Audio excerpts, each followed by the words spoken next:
Assalamualaikum warahmatullahi wabarakatuh. Saya Alfira Maulani dengan NIM 2342014-019. Di sini saya akan membahas materi tentang keberagaman sosial budaya. Selanjutnya di sini kita akan membahas apa saja sih yang kita bahas sekarang ini. Nah, yang pertama ada budaya dan suku bangsa.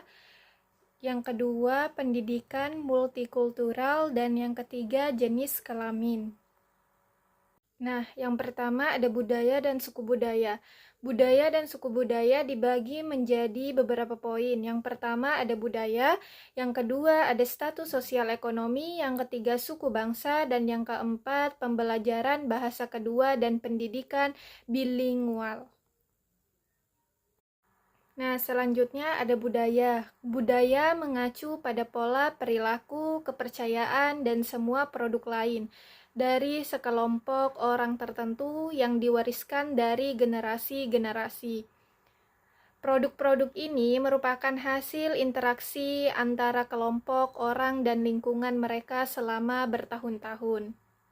Selanjutnya ada dua konsep budaya. Yang pertama, individualisme, mengacu pada serangkaian nilai yang mengutamakan tujuan pribadi daripada tujuan kelompok.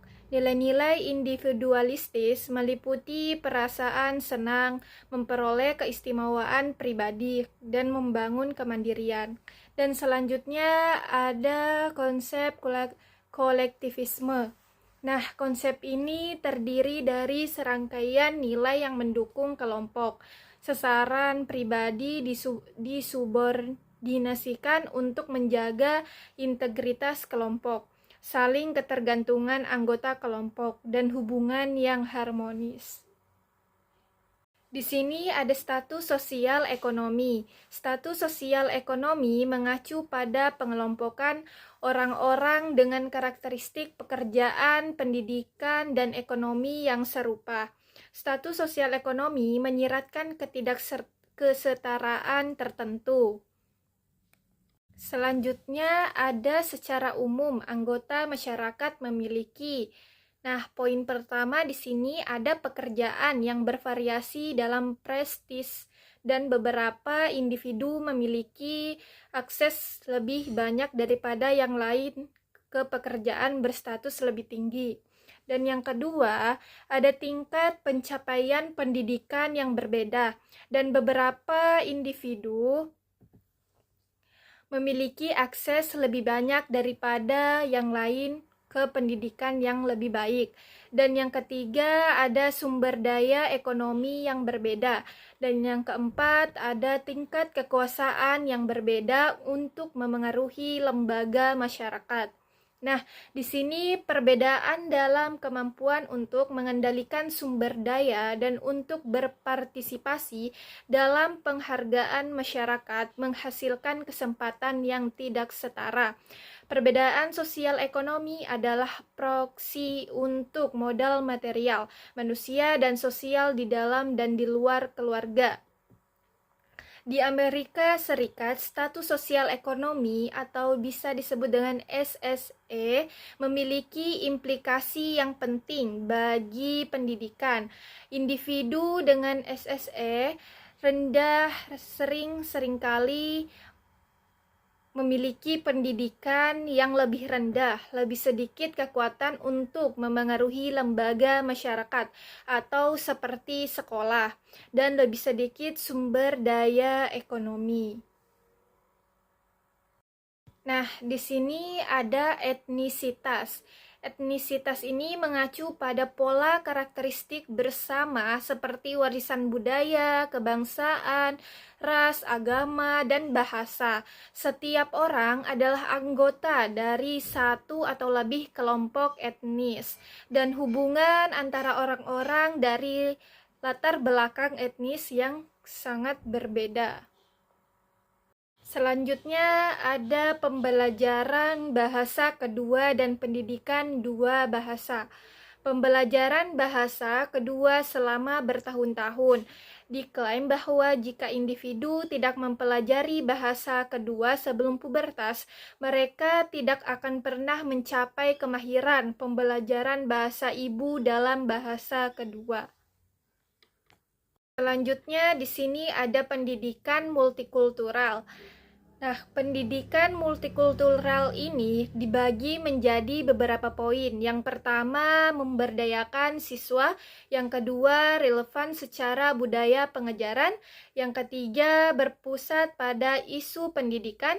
Dan yang keempat, meningkatkan hubungan di antara anak-anak dari berbagai negara, kelompok etnis. Nah, di sini menjelaskan tentang apa sih pendidikan multikultural itu. Pendidikan multikultural adalah pendidikan yang menghargai keberagaman dan mencakup perspektif berbagai kelompok budaya secara berkala. Para pendukungnya percaya bahwa anak-anak kulit berwarna harus diberdayakan dan bahwa pendidikan multikultural bermanfaat bagi semua siswa. Salah satu tujuan penting pendidikan multikultural adalah kesempatan pendidikan yang setara bagi semua siswa. Ini termasuk penutup kesenjangan prestasi akademik antara siswa arus utama dan siswa dari kelompok yang kurang terwakili. Nah, selanjutnya di sini ada beberapa poin pendidikan multikultural. Yang pertama, memberdayakan siswa. Istilah pemberdayaan mengacu pada pemberian keterampilan intelektual dan keterampilan mengatasi masalah kepada orang-orang untuk berhasil dan menciptakan dunia yang lebih adil. Dan yang kedua, ada pengajaran yang relevan secara budaya. Pengajaran yang relevan secara budaya merupakan aspek penting dari pendidikan multikultural. Pengajaran ini berupaya untuk membuat hubungan dengan latar belakang budaya peserta didik. Dan yang ketiga, pendidikan yang berpusat pada isu. Pendidikan yang berpusat pada isu juga merupakan aspek penting dari pendidikan multikultural.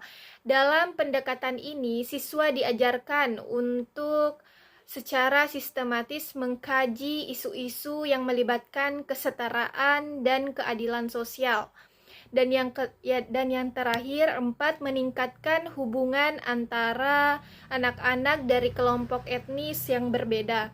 Sejumlah strategi dan program tersedia untuk meningkatkan hubungan antara anak-anak dari kelompok etnis yang berbeda. Selanjutnya di sini ada jenis kelamin. Nah, jenis kelamin ini dibagi menjadi beberapa poin. Yang pertama, menjelajahi gender atau pemandangan. Yang kedua, jenis kelamin kontroversi. Yang ketiga, jenis kelamin dalam konteks. Yang keempat, stereotip gender, persamaan dan perbedaan. Yang kelima, peran gender klasifikasi. Yang keenam, menghilangkan bias gender. Mungkin itu saja yang sempat saya sampaikan. Kurang lebihnya mohon dimaafkan. Assalamualaikum warahmatullahi wabarakatuh.